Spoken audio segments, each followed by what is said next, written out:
புதுசா கல்யாணமான 2 பேர் இருந்தாங்க. பாவம் ரொம்ப வறுமைப்பட்டவங்க. பாலையும் மோரையும் தயிரையும் பார்த்தே அறியாதவங்க. அதுக்காக ஏங்குனாங்க, ஏங்கி கிடந்தாங்க. ஒரு நாள் 2 பேரும் பேசிக்கிட்டாங்க. நம்ம கிட்ட ஒரு பால் மாடு இருந்தா எவ்வளவு நல்லா இருக்கும். ஆமா ஆமா, அத நல்லா மேய்ச்சு கொள்ளு கொள்ளுன்னு பொம்பளை கண்ணுக்குட்டி உன்னை போட வச்சு ஆசை தீர பால் குடிக்கணும், மோராக்கணும், தயிர் கடையணும், வெண்ணெய் எடுக்கணும், நெய்ச்சோறு திங்கணும். அதெல்லாம் வேண்டாங்க. வாங்கும் போதே கண்ணுக்குட்டி போட்ட மாடா பார்த்து வாங்கிடுவோங்க. அப்பதான் அன்னையில இருந்தே நம்ம பால் கறக்கலாம். அதெல்லாம் முடியாதுடி, கண்ணுக்குட்டி போட்ட மாடு ரொம்ப விலையா இருக்கும். சரி சரி, மாடே வாங்கி வளர்ப்போம்.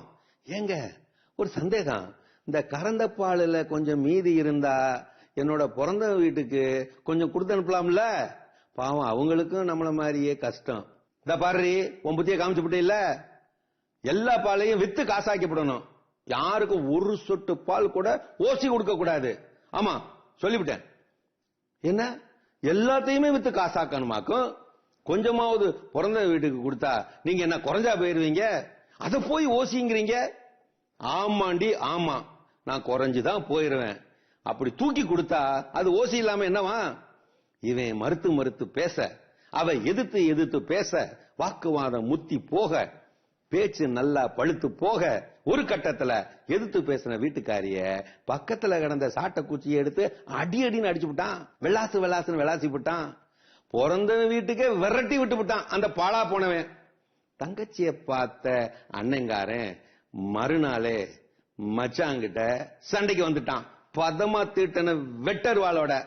யோ மச்சான், மரியாதையா ஓ மாட்டை பிடிச்சு கட்டி போடு, அது என்னோட வயல்ல போந்து மேய்ஞ்சிடுது.